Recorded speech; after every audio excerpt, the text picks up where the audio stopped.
Welcome, everybody. I'm Elizabeth Donahue. I'm the Associate Dean here for Public Affairs, and I'm thrilled to have our guest speaker today, Brigid Schulte, who is the author of Overwhelmed: How to Work, Love, and Play When No One Has the Time. I got the idea to invite Brigid here when I was driving my 3 kids around one day and trying to make dinner in the back seat of my car and answer emails and listen to a great program. And it resonated hugely with me because I, like many people in this room, feel like we have no time. As I'm sure she'll tell you, this book came out of some interviews that she had with a time researcher who informed her that she had 30 extra leisure hours in her week, right? And she was looking for them under the sofa and whatnot to see where those leisure hours actually were, and couldn't find them. And so that inspired her to write a book to find out what that really means, that we have this leisure time, and how we really spend our time when we feel so short on time and energy. So that's all I'm going to say, except that she has an amazing portfolio. She works for the Washington Post. She's an author. She has children. She travels the country. So she's not long on time either, but she agreed to give us some of it today. So thank you very much.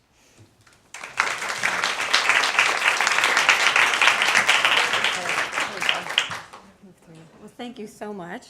Thank you all so much for having me here today. Delightful to be here.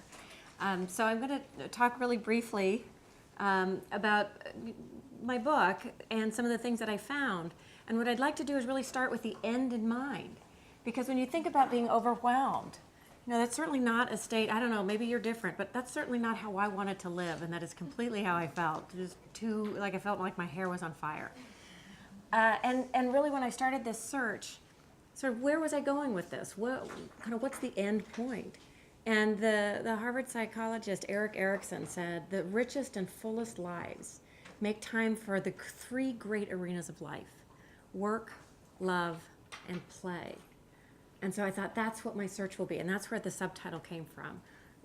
How do you work, love, and play when it feels you're so time crunched and there is no time? And I would argue that we have an awful lot of work in the United States, that really impinges on our relationships, on our love. And I would argue that very few of us play. And what I discovered, if nothing else, I hope you walk out of here with a permission slip from neuroscience to start playing. So I want to start a little bit with where I began, with what I called feeling like I was in time confetti. This is what it felt like. So how I started this journey. I worked full-time as a reporter for the Washington Post. I had 2 little kids. I was living as if, it was still the 1950s in my head, even though I had agreed with my husband that we would be these equal partners. Somehow, I found myself. I was doing the doctor. I was doing the dentist. It was a snow day. I stayed home. They were sick. I stayed home. Because I both felt like I had to, like I should, like that's what a good mother should do, and I wanted to. But what I didn't realize is that I was, I've learned this wonderful sociological term, I was doing maternal gatekeeping. And in doing that, I was keeping my husband out, making sure that I did everything, felt completely overwhelmed, and always had burbling resentment going on. And I will tell you a little bit more about that later.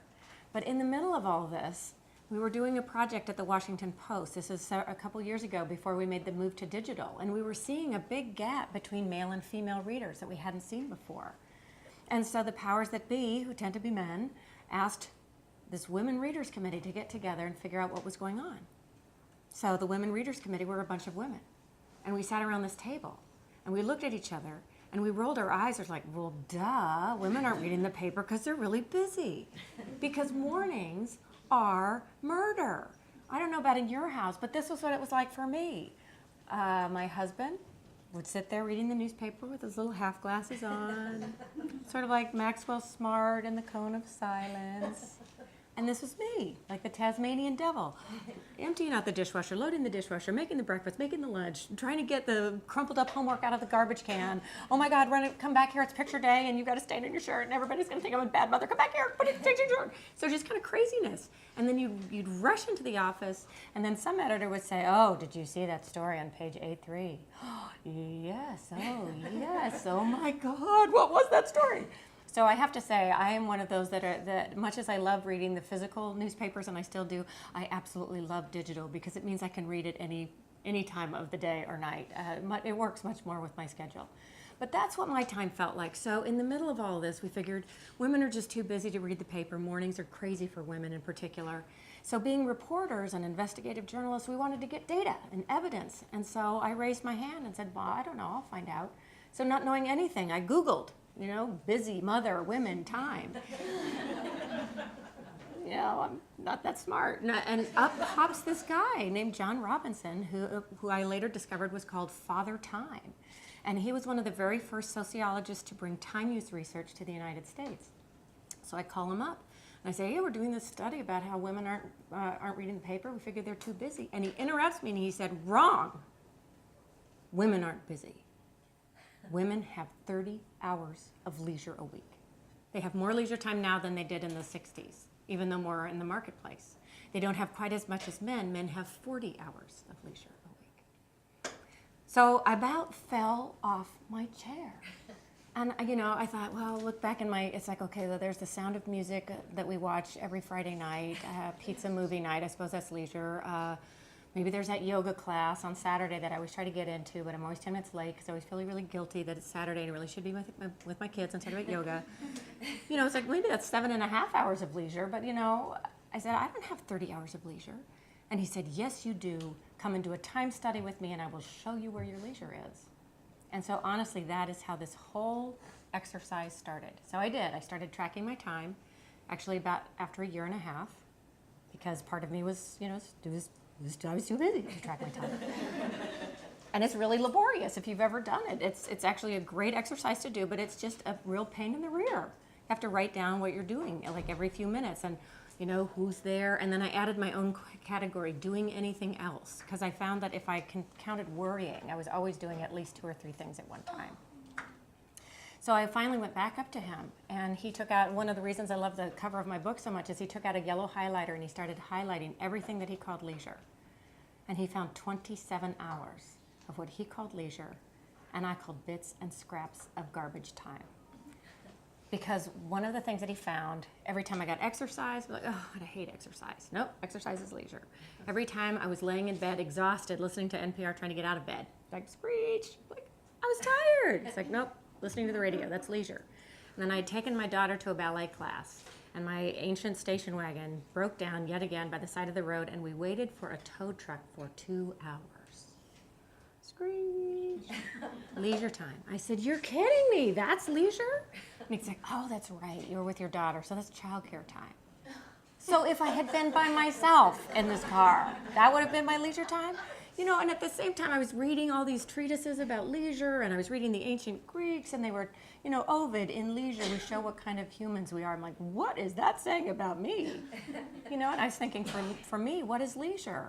Maybe a sick day when I don't have to do anything and I don't feel guilty about it, And so I just said, well, that didn't feel very leisurely. And he shrugged and he said, I'm not a chronotherapist, I just measure time. So that's what started me on this journey to try to understand, okay, what is it that, what is this feeling of overwhelm? And I have to say, I wrote a story for the Washington Post magazine, and I was sort of curled up in the fetal position, and I told my editor, I will be as honest as I can be without getting fired. And I was really afraid that I would show myself as being this kind of, that I would be alone, this kind of crazy, disorganized, neurotic person, and that everybody else had this wired. And I think what shocked me more than anything is after I wrote that magazine story, the Washington Post server nearly shut down. I got so many emails from people, young people, old people, people with kids, without kids, men and women, and almost all of them. I mean, some of them did say, you're crazy and neurotic. I mean, you're going to get those people. But most of them said, you climbed into my head and you wrote about my life. And that's when I thought, okay, this is not an epidemic of personal failure. What is going on? And we weren't talking about it. Everybody was sort of like hiding this. It's like if you read everybody's Facebook page, everybody's, having this fantastic life. So I started really looking at this, and I wanted to look at on 2 levels, the structural level, and we're going to be talking a lot about public policy because this is what you guys do here, but also the personal level because I wanted to know as an individual, what can I do right here and right now? Social change might take a generation, and I might be dead. So what do I do now? to like push that social change and also have a good life today. So one of the things that I discovered, there's great research out there. We're stressed at work, but we're more stressed at home. Men and women have higher cortisol levels at home than they do at work. And women are happier at work. Okay, so then you see my colleagues in the press, they go to town with stuff like that. It's like, oh, mean, nasty working moms, they can't wait to get away from their kids. And what I say is that really misses the point. What that really shows is really how completely out of whack we are, how our lives have moved, and yet our laws, our policies, our cultural attitudes, the movies that we play in our heads have not caught up yet. And you know, here, since it's Princeton, a lot of our students are under a lot of stress. A lot of parents feel like they have to make achievement at all costs to the point of their children's lives. And if you look at stress is going up for kids in ways that are not good. Most high school freshmen, the studies that I've seen, quite a number, a quarter in some cases, the kids are on antidepressants or anti-anxiety medication. A lot of it because they have been so overscheduled and over-helicoptered that they kind of don't know who they are. They don't know what they like. They don't know how to make decisions. There are good studies that show that when you have been so hovered over, it impedes your ability to problem solve. And here we are in the United States, the World Health Organization. We're the wealthiest, most productive country on earth. We're also the most anxious country on earth. In our lifetimes, fully 31% of us will have some kind of anxiety disorder. And that compares to Nigeria, where in their lifetimes, 6.5% will. So there is something going on here where we're feeling so stressed out. And the important thing about stress is a little bit of stress is actually good for us. Keeps you primed, keeps you on your toes. You want to run a race. If you're giving a big presentation, you want to have a little bit of stress. But too much stress, when we're constantly bathing our organs in cortisol, that's what's not good for us. And as I was looking, I knew that there was a lot of really great research out there that shows that chronic levels of stress is associated with all sorts of physical conditions, cardiovascular disease, high blood pressure, diabetes, inflammation, even cancer. But the Yale Stress Center, I spent some time up there, they're doing some really interesting work with brain imaging. And what they did is they took a group of people and they sent them through gave them a series of tests to get a sense of how stressed they felt and how many stressful events they'd been through. And they discovered that those who had both been through stressful events in the past year, and let's face it, who of us have not, and they had the perception that they were very stressed out. They felt stressed out. The brain volume of their prefrontal cortex, this little yellow blob here, was fully 20% smaller in volume than the people who did not feel that same sense of stress.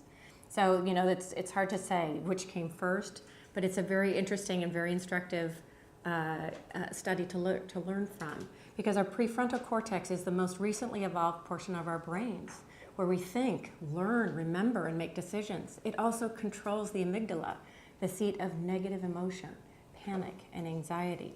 So when our prefrontal cortex is stressed, that's when our emotions can get out of control. So it's really important that we pay attention to that stress, but not to worry, okay? Now that I've told you all that stress shrinks your brain, I usually get some moments of panic in the audience. Harvard is doing some very interesting research, as are others, where they're looking at, well, what can you do on a day-to-day basis to try to counteract that? And we know from all sorts of really interesting functional imaging studies that monks and people who meditate and live in caves, they have amazing brains. Okay, well, I don't know about you, but I do. I cannot find time in my schedule to go live in a cave and meditate for a couple months. So they wanted to really understand, well, what can people do right here and right now? And so they took two groups of people for this one particular study that I wrote about. And one, they had to go through 8 weeks of their stressful regular lives, and another they put through an 8-week-long mindfulness-based stress reduction program. And they took images of their brains at the beginning and then again at the end. And what they discovered is the people who'd gone through their stressful lives, they had no change in their brain structure. And yet those who had gone through that mindfulness-based stress reduction program, their brains actually expanded in 4 specific regions that have to do with self-consciousness, your sense of self, reflection, and emotion control. The little hippocampus there, that little seahorse-shaped doodad, that actually structurally expands. And I think what I find most profoundly hopeful, since we're talking about time and feeling like we don't have enough time, they found that these people had these kinds of structural changes by spending as little as 27 minutes a day, either meditating, doing yoga, or simply being mindful. And all that means is just being aware of how you feel and where you are, so that you're not lost in thought. I don't know if you get that way. You're driving somewhere and you can't remember where you're going. So when you're mindful, when you're actually remembering where you're going and you feel the drive of the steering wheel in your hands, that's actually a great thing. So I want to start also talking about play, because play and leisure get such short shrift here in the United States. So this is the permission slip for neuroscience. So here's Mark Twain. Now, if you had gone to a farm in upstate New York one summer in the late 19th century, you would have seen Mark Twain looking like this, spending at least one day a week on his back, staring up at the clouds under the shade of a tree. Okay, now I don't know about you guys, but in our modern kind of workaholic culture, we think, what a loser, right? Get to work, you slacker. By the end of that summer, he had written The Adventures of Tom Sawyer. There was an Amnesty International researcher who was stuck on a train between Manchester and London for 4 hours. And she stared out the window and spaced out. And at the end of that 4 hours, the author J.K. Rowling has said the entire plot of the Harry Potter series fell into her brain. Now, can you imagine if she had gone to her iPhone and played Candy Crush? You know what we would miss?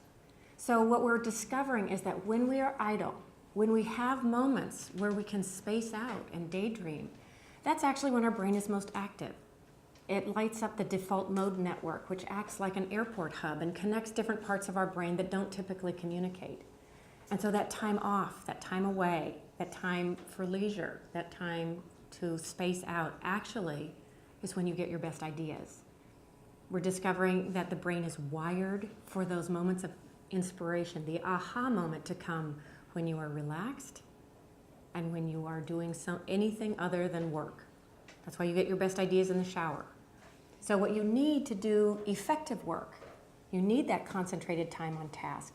You also need time to space out. So go for a walk every day. Go lay under the trees. I'm trying to do it myself. So why do we not do that more often here? I really wanted to understand, was it just me? As I began working on this book, I always felt like I was too busy to have leisure. And that felt good somehow. It was sort of like, you know, I called it virtuous busyness. And I would always have a big, long to-do list. And I always felt like I had to get to the end of the to-do list before I could do anything. And that felt good. Even though I wasn't really particularly happy about it, I felt like that was a good thing. And so I wanted to understand that more. Because I talked to a leisure researcher. When I told him I was too busy to have leisure, he said, oh, one of the 7 deadly sins. I'm like, what? A mortal sin, being busy? I thought that was a good thing. What are you talking about? And he said in the Middle Ages, there was sloth was one of the 7 deadly sins, but the flip side of it was something he called acedia. And I said, what is that? And he said, that means you're running as fast as you can get and you don't know where the hell you're going, but boy, are you making good time. Sort of how I was living with my endless to-do list. And so I wanted to try to understand, well, where did this come from, this sense of that busyness was virtuous? And I looked around and I found this one researcher who studies busyness and the fast pace of life, and she's in Fargo, North Dakota. And I called her up and I was thinking, LA, I live in Washington, everybody's crazy there, New York, Chicago. And I called her up, I'm like, Fargo, are you kidding me? And she said, oh, honey, you want to meet some overwhelmed North Dakotans? Well, I can arrange that. So I went out there and I sat in on one of the focus groups, and honest to God, there they were, these, people in Fargo, North Dakota, stressed out of their minds. This one young woman, she felt so busy that she decided she would never have children.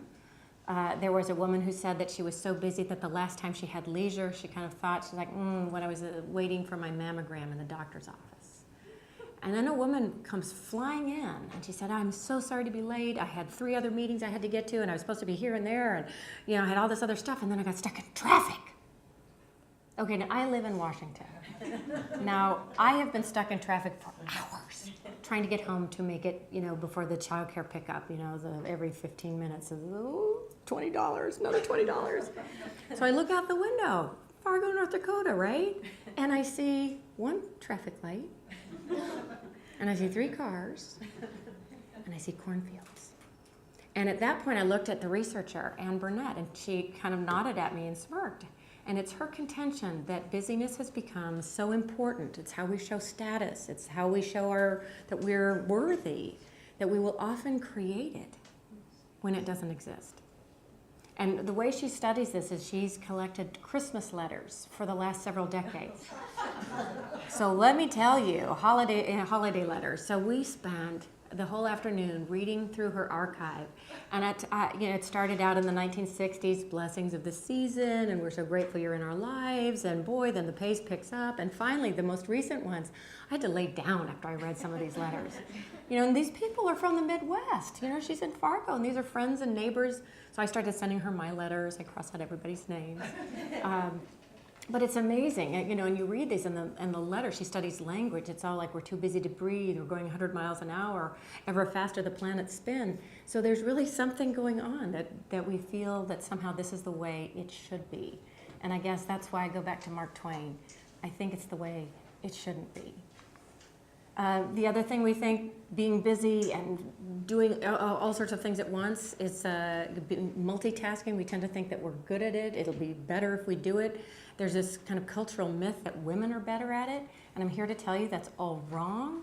We are not wired to do 2 things that require attention and do either one of them with any degree of efficacy or adequacy or even excellence. That you can do, okay, yes, you can empty the dishwasher and wait on hold for the cable repairman.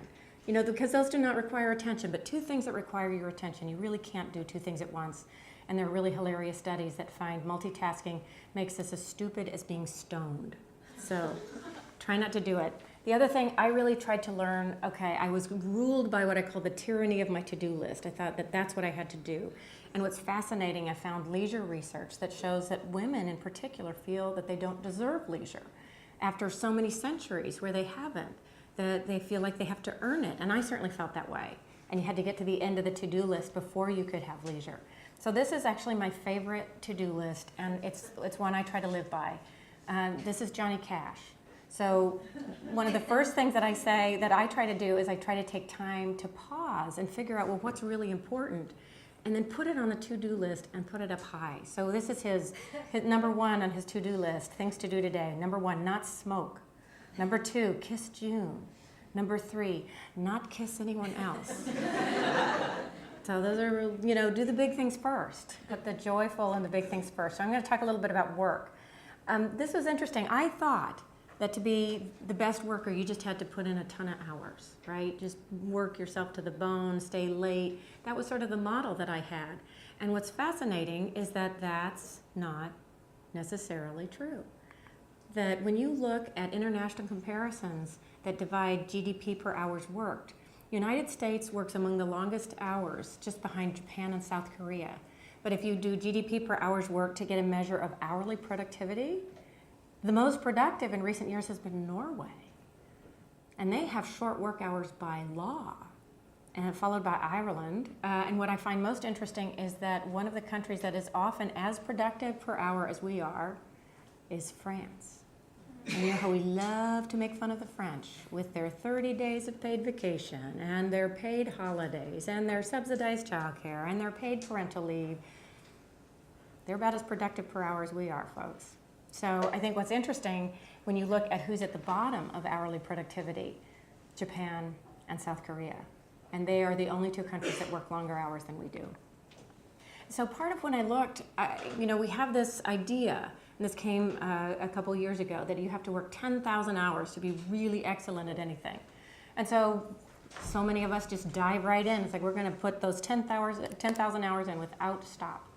But what we didn't realize is that this really came from a study that a psychologist named Anders Ericsson did. And he wanted to understand, what does it take to be really great, really excellent? And he went to the College of Music in Berlin and studied the daily patterns of the musicians. And so these are the teachers. No offense to the teachers. But these are the ones who are sort of on the lower track in terms of, being a virtuoso. And so their days were fairly constant, not a whole lot of variation to them. A little bit of practice, a little bit of time off. These are the virtuosos. These are the people who are going to go on and do amazing things with their music. And what he discovered is that they worked intensely first thing in the morning for no more than 90 minutes. He discovered that they napped during the day and that they slept more than the others and that they had less leisure time, and yet it was much more intentional. They thought and planned beforehand about what they really needed, and they got that rather than just kind of falling into something and turning the TV on because it was there. So I think that's really something to really to pay attention to. And what we're discovering is that just as we have 90-minute sleep cycles at night, we've got 90-minute attentiveness cycles during the day. And so you've got places like the Energy Project, and you've got some really innovative companies that are trying to capitalize on that and kind of be part of this work, this movement toward effective work, which is kind of a cool way of looking at human performance science, if you will. How do we do our best work? How are we most motivated? I went to places where the new ideal worker is completely different from that old notion that you have to be 24/7 all the time, where they're discovering that if you have time off, if you're healthy, if you're well rested, if you're happy, you're actually going to be more productive. We've got, whether you believe it or not, there are these polls that show that close to 90% of workers in the United States say that they are disengaged, unhappy and disengaged. It seems like a crazy large number. But some of the places that I went to look for innovative places where people are trying to make time for work and love and play, the workers are not disengaged. This is a place called Menlo Innovations. It's a high-tech company in Ann Arbor, Michigan, where I spent time. And I walked in, and this is what you see. They have this policy. They call it Menlo babies. This is the 8th Menlo baby. I walked in, and they work in pair partners. They work very intense, short, bounded hours. They want everybody there, so there's no teleworking. I think that's the most important thing that I found is that different companies, different industries found different solutions that worked for them and what they were doing. There is no one size fits all. So what worked for them is that everybody's there. They work short, intense, bounded hours. When you're gone, you are not to answer work emails. You are not supposed to get work phone calls. The owner wants you out and canoeing and spending time with your kids because you'll see different things. That default mode network will light up, and maybe you'll come back to work tomorrow with a new way to solve an old problem. He wants you to be inspired. He wants you to live your life. And what's interesting, so I walked in, and they work in pair partners, so if somebody's sick, the work continues. There's no one person who's indispensable. And there was this pair partner. This guy was standing at the whiteboard doing this really complicated computer code, and he had a burp cloth on his shoulder and his 4-month-old daughter. And he was kind of like doing the parent swing. And then it was time to switch, and he handed his daughter off to his pair partner, this grizzled old guy with gray hair, and he kind of like took a bottle, plopped it in her mouth, and the kind of conversation went on. And I said, "How do you guys get any work done?" And the owner said, "Babies make people nicer." So that may not work for everybody, but it was really interesting to see. It was, and the people are, they're fast growing, they're making a lot of money, and they're happy. So let's talk a little bit about love, the other sphere of life. Just like we have the ideal worker, what I did not realize was how much I was still under the sway of the ideal mother. And, mothers are still today doing twice the housework, twice the childcare that men are, even as men's time has continued to rise. And what's crazy is that working mothers today are spending as much engaged time with their kids as at-home mothers did in the 60s. Meanwhile, I didn't know that, and I was soaked in guilt all the time and trying to overdo and, throw crazy birthday parties and, always feeling inadequate and that I was somehow shortchanging my kids. And there's a new study that's just come out in recent weeks that shows that it's not the quantity of time that matters, it's the quality.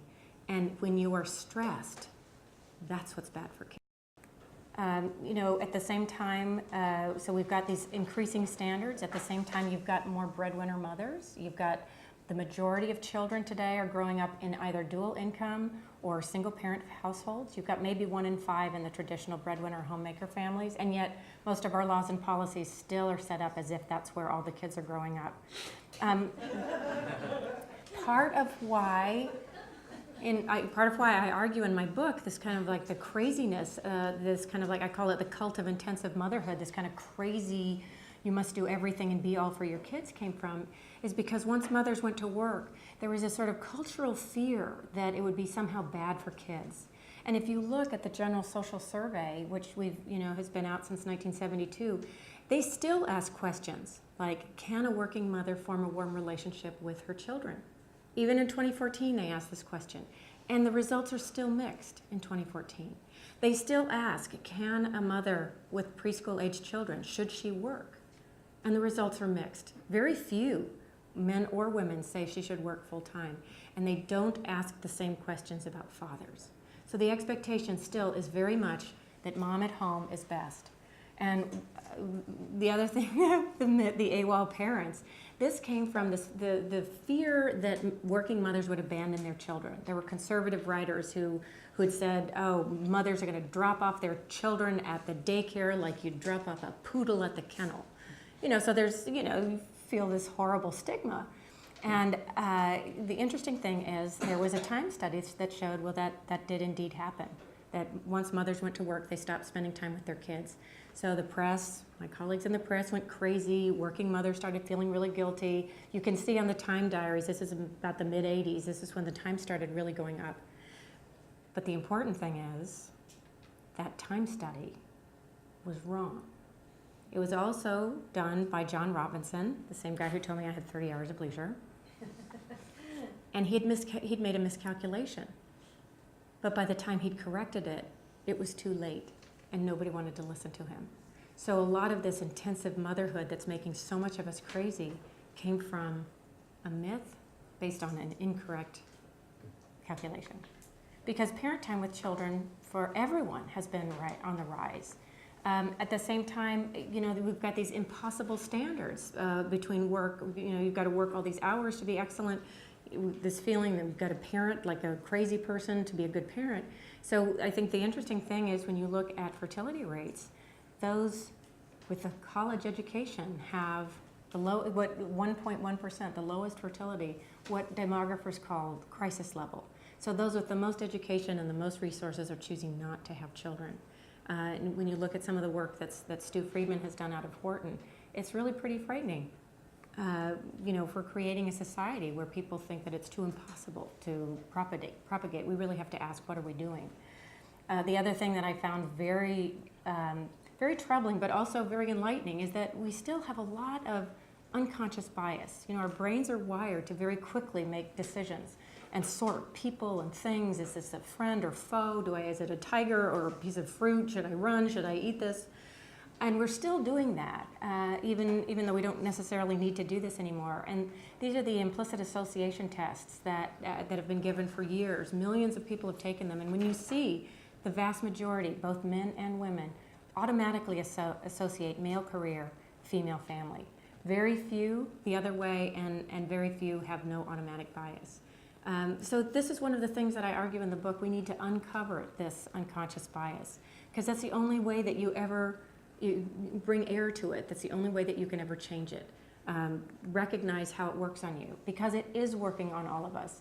Right now, when you look at the wage gap, we talk about the wage gap, and there's lots of different ways of looking at it, but Michelle Buddick has done a really interesting look at, if you look at childless men and women, if you look at single men and women, there's a much smaller wage gap. Where you really see the difference is between fathers, who tend to earn more once they become fathers, because the expectation is, based on that unconscious bias, that they will work longer hours because now they're going to be the breadwinner and now they're going to be the provider.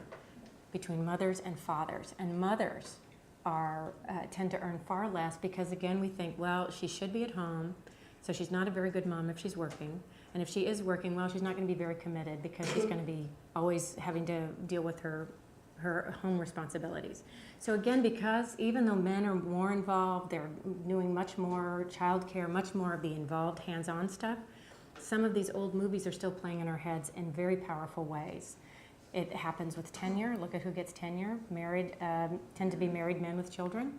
Happens in my industry, in the media gender gap. Who are the top managers? Who tend to be quoted? Largely men.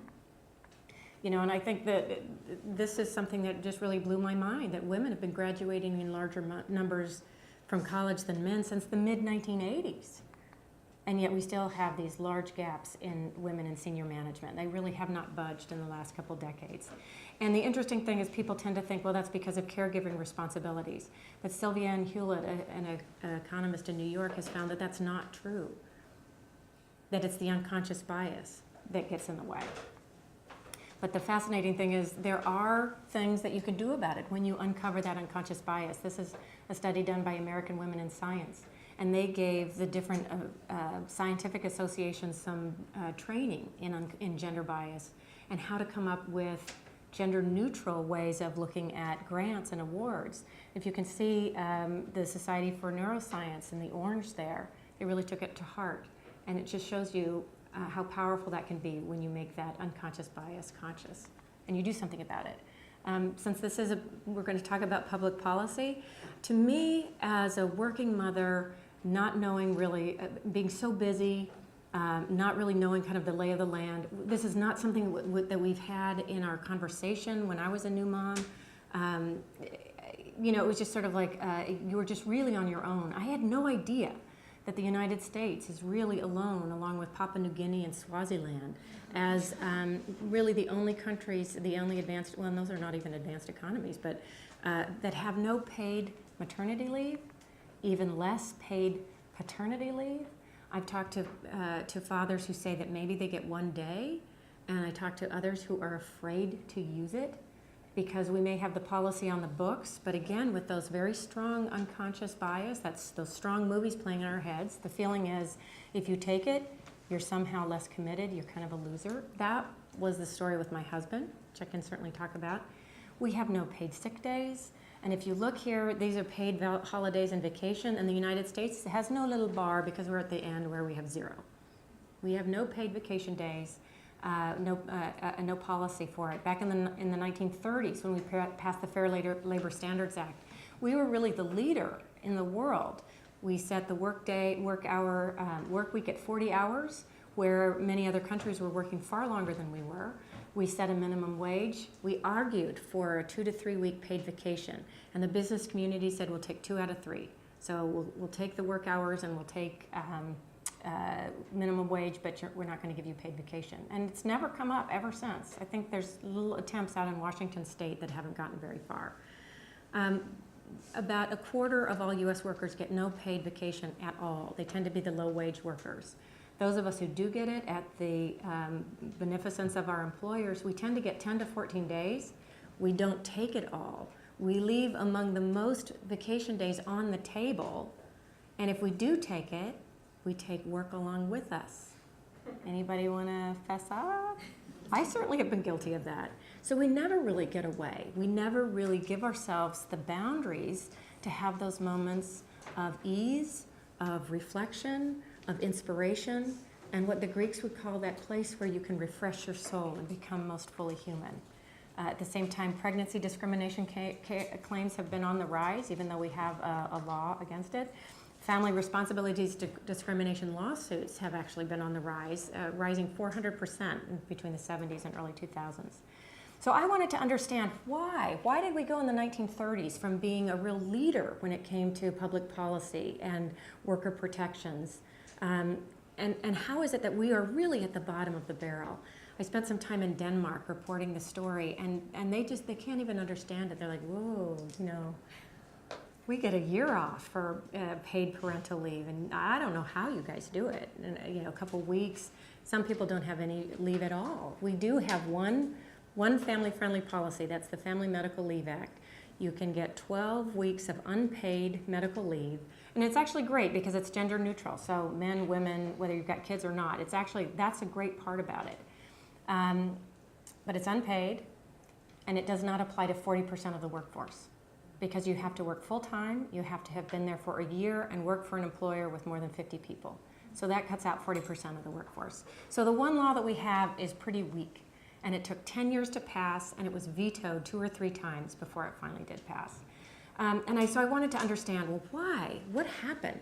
And I discovered that back in the 1970s, when mothers and women really started going into the workforce en masse, there was sort of this moment around the world. And you looked at places like Sweden, and I hate to say that because everybody's like, oh, Sweden, don't talk about them. And believe me, there are issues with that. It's not like there's one perfect place. But they had a real conversation about, well, what is this going to look like? And how, for them, they did want to have mothers' participation. Their motivation was they didn't want immigration. So they had a labor shortage and they needed more workers. So they wanted to come up with policies that would support that. We've never had that same labor shortage here in the United States because this is a country of immigrants, so we haven't had that same pressure. In Germany and France, their public policy that were sort of family friendly. They were based on the fact that they lost so many people in world wars in the 20th century. Well, again, we do not have that same pressure. So we haven't had the same pressures that have pushed other countries into forming public policies. And I looked, and in 1971, or in the early 1970s, when mothers were entering the workforce, there were a couple, like Harris and Gallup polls, that were really fascinating to me because frankly, I couldn't believe it after having felt so much stigma as a working mother. That basically said mothers are in the workforce and probably it would be a good idea to help them with childcare, and a majority said, yeah, it's a good idea. And it probably should be good childcare. Yeah, that's a good idea. And we probably should help them out because, you've got 18 years to save for college, but, baby comes right away. Yeah, that's a good idea. The government should help them. And it was sort of like a no-brainer, not a big deal. These were like 70, 80% public opinion polls. And at the time, Nixon was president, and there was just new science. We used to think that babies were these blobs, and it didn't matter what happened. And this was the very first time we were discovering how the 0 to 5 years were so critical. And Nixon was fascinated by it. And so the Republicans and Democrats in Congress thought, we'll seize the moment, and let's put through a child care development bill. And so they worked together. Nixon's Health, Education, and Welfare Secretary worked behind the scenes to craft the bill. And it went through the sausage process, and it lost people because, arguments over size and how to fund it. But it passed with bipartisan support, passed both House and the Senate. And it got to Nixon's desk. And that's when Pat Buchanan, who was a young, up-and-coming part of the New Right, was working for Nixon. And he got a hold of it. And he went to Nixon and he said, if you don't veto this bill, we're going to run a conservative against you in the primary. And at the time, Nixon had just come back from China and he was under attack from the conservatives. And now we understand how paranoid Nixon was.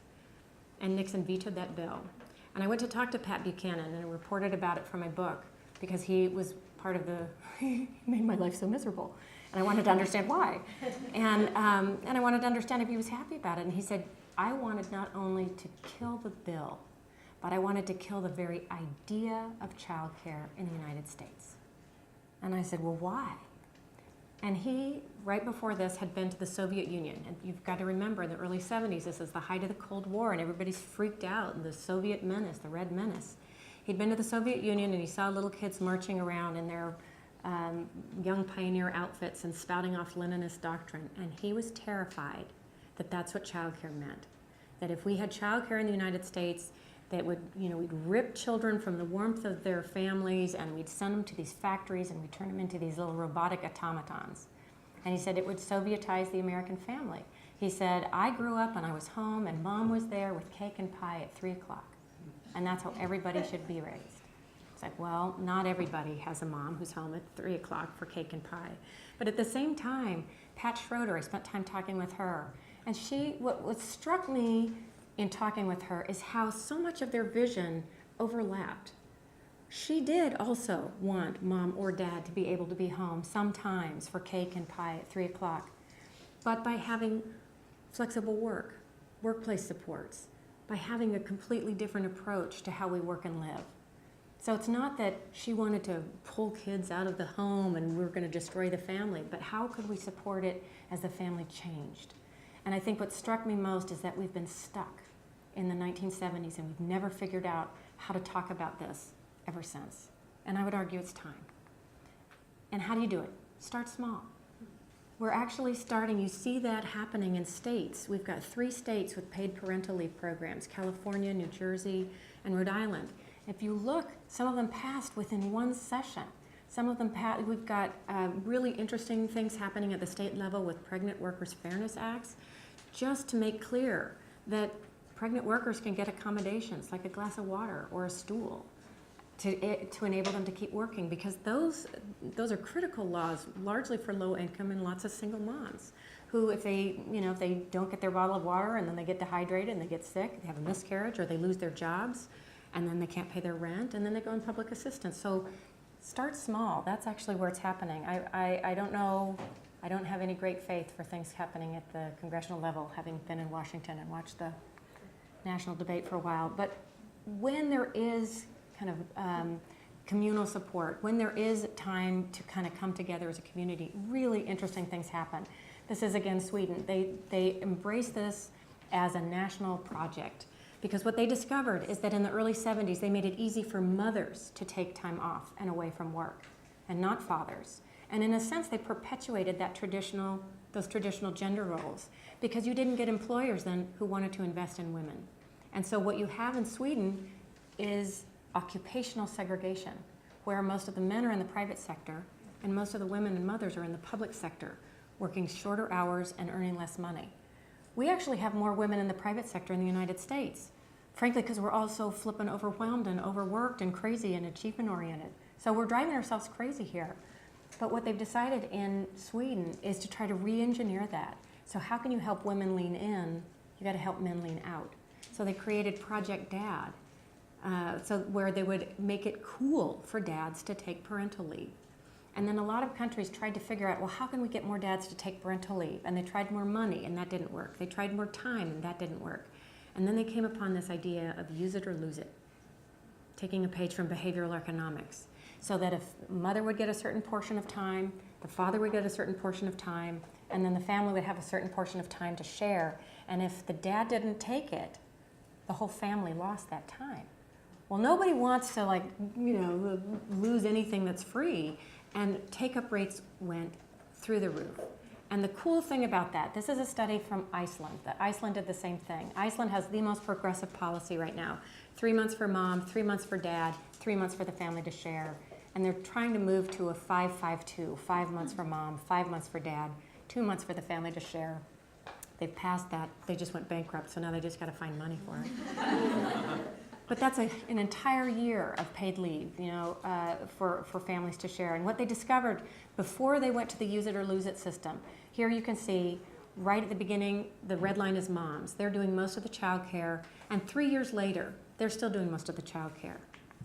After the use it or lose it policy, at the beginning, again, moms are doing most of the child care. They've just had the baby, they're breastfeeding.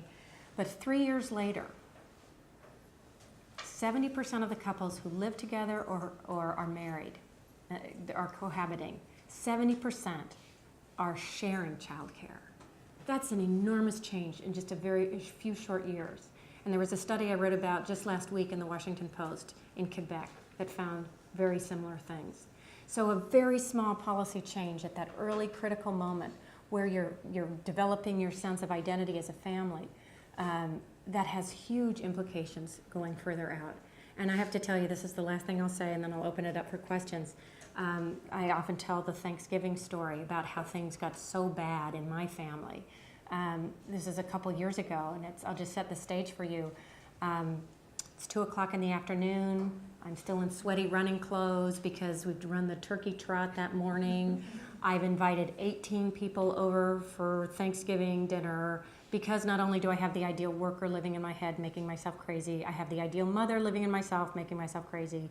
I have Martha Stewart living in my head. And she's driving me crazy too. And so I've gone grocery shopping 3 different times. I've got all these recipes out because I don't really cook that much. And I'm trying to make all these fancy meals, and I'm trying to do a centerpiece, and the kitchen looks like a bomb's gone off. There's vegetable peels and flour and everything every which way.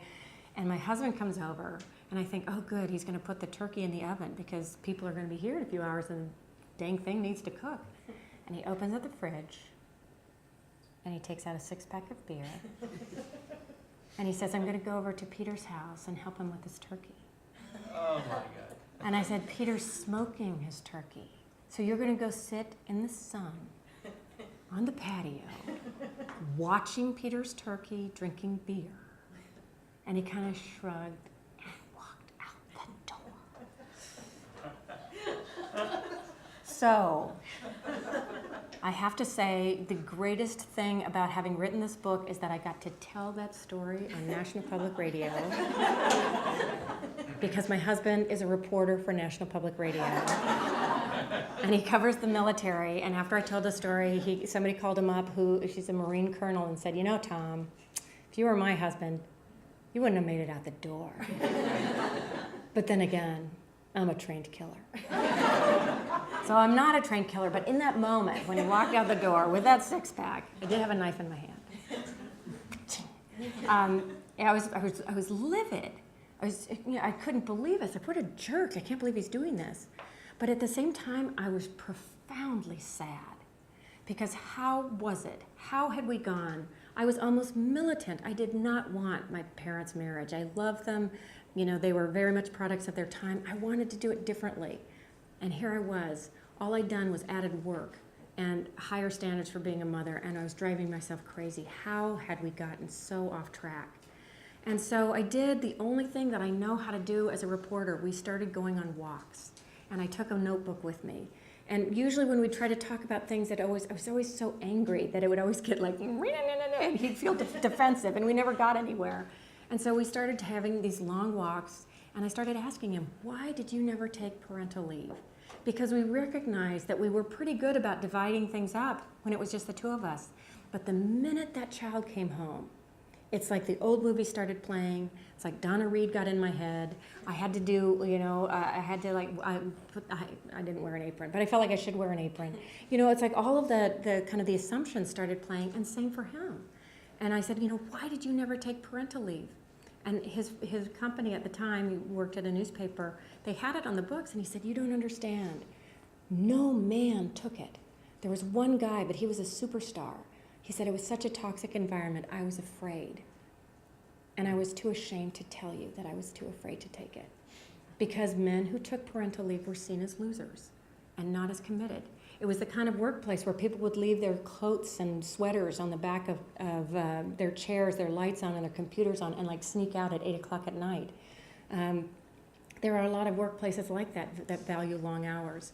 And so after these long walks and trying to figure things out, kind of where we went wrong, we decided to try to get it right. And so we put it out all on the table. What does it take to run this family? And what if we tried to make our own movies and stopped playing with these old scripts? What's the work that it takes to get done? Who's good at it? Who likes what? It turns out I like yard work more than he does, so I do the yard work.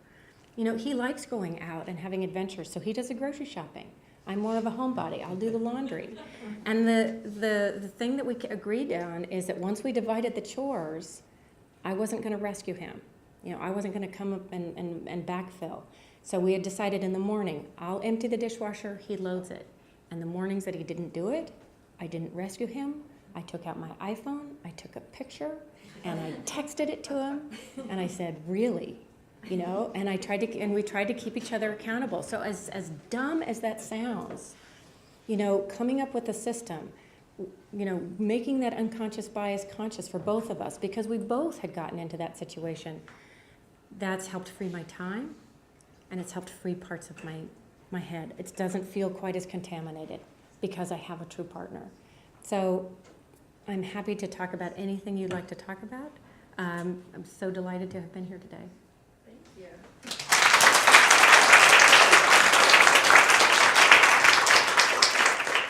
So we'll open up to questions. We have about 10 minutes, and then we'll do the book sale and signing. So who wants to go first? Oh, I will go first just to help him out. Brigid, how much of your thought about work and relationships really are related to D.C.? Yes, I just moved up here after 48 years in D.C., thought a lot about it. My wife has too. How universal is, I know you traveled, looked at this in a comprehensive way, how much of it is influenced by sort of a unique, intense, do-it-all mom? DC thing? Well, honestly, that's what I initially thought. I thought, well, maybe it's just me, maybe it's just DC. And there's no doubt that DC is sort of a crazy type A kind of place. But what was really interesting, to find people who were so stressed and busy in Fargo, North Dakota, that to me was incredibly telling, that it's not just, New York or DC or LA or kind of these big urban centers. And we talk about these standards for mothers, and there was a study not long ago that, this is a middle class or upper middle class phenomenon, and you've got low income or lower working class folks who it's sort of like concerted cultivation between natural growth. But the interesting thing is middle class really sets the culture. And so what you have then, what I saw were a number of working class families who aspired to that kind of like crazy busyness, but didn't have the resources or didn't have the time to drive to different lessons. And so even though they weren't doing it, it created stress and tension because they were worried that their kids were missing out. And I think, so I did find it in sort of surprising places, and I found it in more than in Washington. And you wouldn't get these kinds of numbers about, the people who say they feel stressed, that they, men feel more stressed by work-life conflict than women. You wouldn't get those large population effects if it were only Washington. Yeah. Thank you so much for coming here and for your talk. I'm Andrea Michelson. I'm an MPA 1. This is exactly the area that I'm interested in. So when I saw your talk, I immediately signed up and was super excited. My question to you is related to work, because I think that what you were describing, what you did with your husband, for example, is the personal side. But what we see, and I think this is kind of on both ends, the higher end, these startups, they talk about Google and they're trying to make their employees happy, they're giving them they're freezing their eggs, they're doing all these things. I kind of see this as capture. What they're trying to do is to keep you in the office as long as possible. So even if they're giving you lots of benefits, it's to keep you there on site. And then on the lower end of the scale, you have workers that aren't able to advocate for themselves. There's fewer and fewer workers' rights, and they're not able to ask for anything because their wages are low. If they lose the job, someone else will get it. So we're kind of burning the candle on both ends here for all kinds of workers. What is something we can do on that end to change the culture, because we're all getting squeezed? You're absolutely right. And there is a word for what they talk about in Google and Facebook and some of these great places that have the fun machines, and they'll do your dry cleaning for you. They call it golden handcuffs. They do want to keep you there. And I'm sorry, freeze your eggs? Okay, on the one hand, yes, you want to give women choices and options, so I'm all for that. But on the other, what is the message you're sending? Have babies when you retire? I mean, come on. We can't figure out how to do excellent work in a prescribed period of time. But you're absolutely right. And then on the lower end of the socioeconomic spectrum, union membership is at the lowest it's ever been. It's 6% in private industry, and it doesn't look like it's going to change. You do see some exciting things happening with the McDonald's and the Walmart workers, and you've got some organizations like the SEIU and CLASP coming together trying to work with low-income workers. So you do, again, it's that starting small. You see some kind of activity. But you're right. I think one of the things that I'm trying to do as a reporter for the Post is kind of open our eyes to different ways of working, because we all assume that, I think this is the danger. We think that Google, Facebook, these kind of boy geniuses, they've made so much money that that's the model we should follow. And in the book, I said, I started thinking, well, is this the way to go? And it took me a half a day of reporting to think, God, I hope not.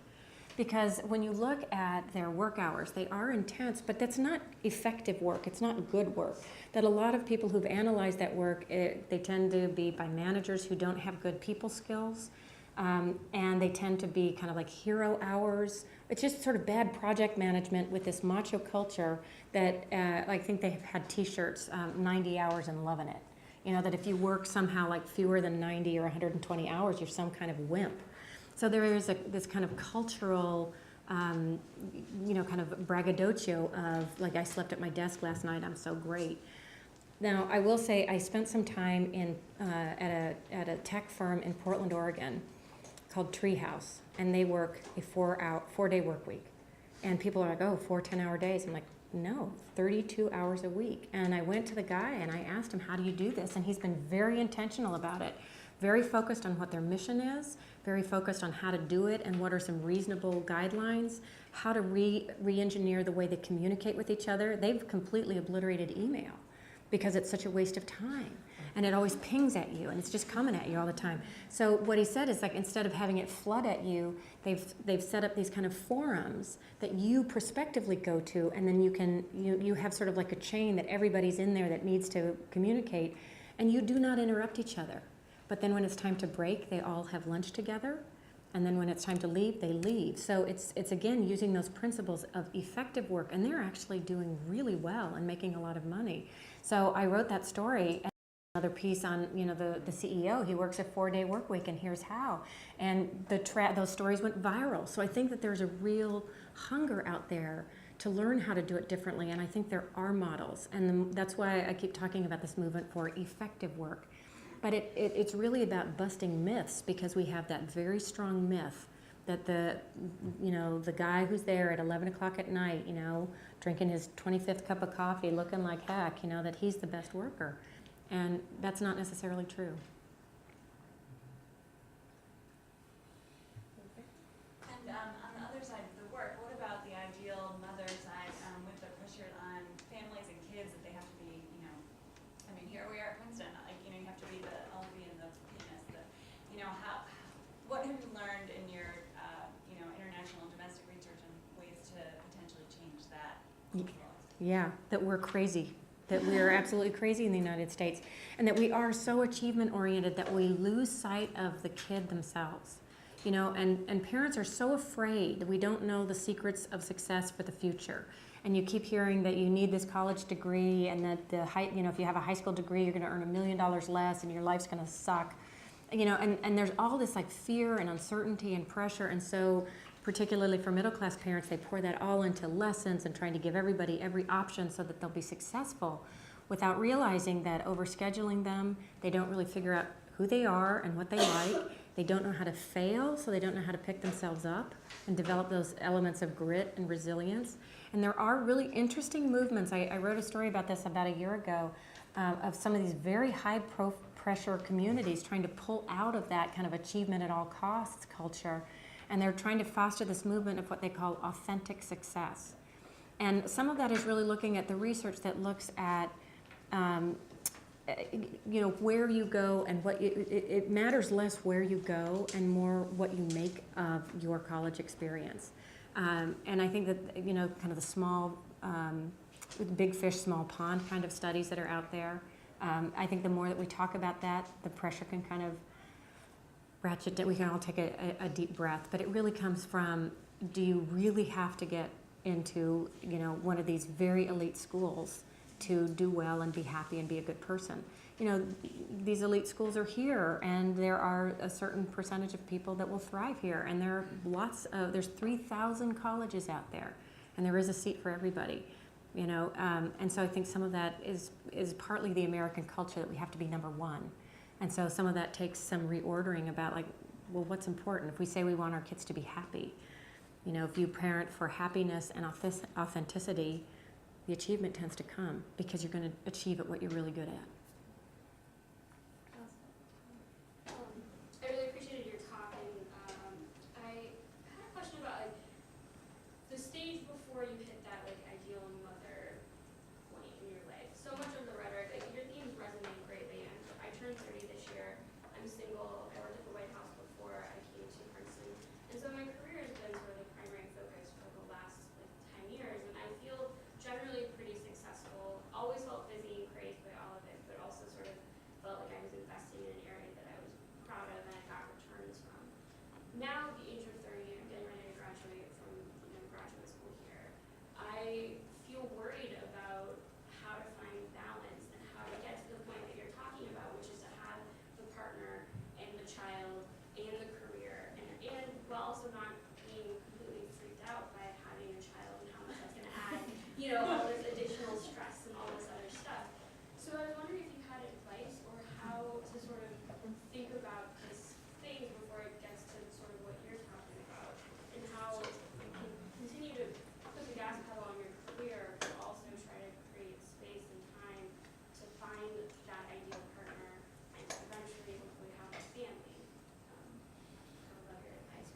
Yeah, I think the first thing that I would say is don't do what I did, and that's a lot of what I wrote the book about. It's like I'm hoping people will learn from the mistakes that I made. And when you talk about creating time, I think that that's the important thing, is to create time and space in your life. If you put all of your eggs, or like all of your focus in the work basket, then that's really all you're going to have. And so even before you start thinking about finding a partner or having children, now is the time. Now is the time to create that space, even if it starts small, even if it's like 30 minutes a week to like go do something for you, that will kind of get you reconnected with your own soul, with, that makes you feel fully alive. Start now. We have time for two more, so we'll take this and here we go first. I'm really interested in that idea you talk about the movies we show ourselves, the broader cultural narratives. And I've been thinking a bit about what that cultural narrative is going to look like. It looks like we're going to have a woman as a party nominee for the next presidential election, and that is presumably going to throw on a whole lot of debates about gender and female leadership and the role of women in society in the 21st century. Do you have thoughts on how those debates might intersect? Well, I think that I think that those have already started, and it's about time, isn't it? I think that again, it's unearthing a lot of that unconscious stuff, a lot of unconscious fears, and I think that we're going to have, there's probably going to be a lot of ugliness, and I think it's really going to be incumbent on all of us to, to again uncover that unconscious bias and to fight ugliness with air and light and truth.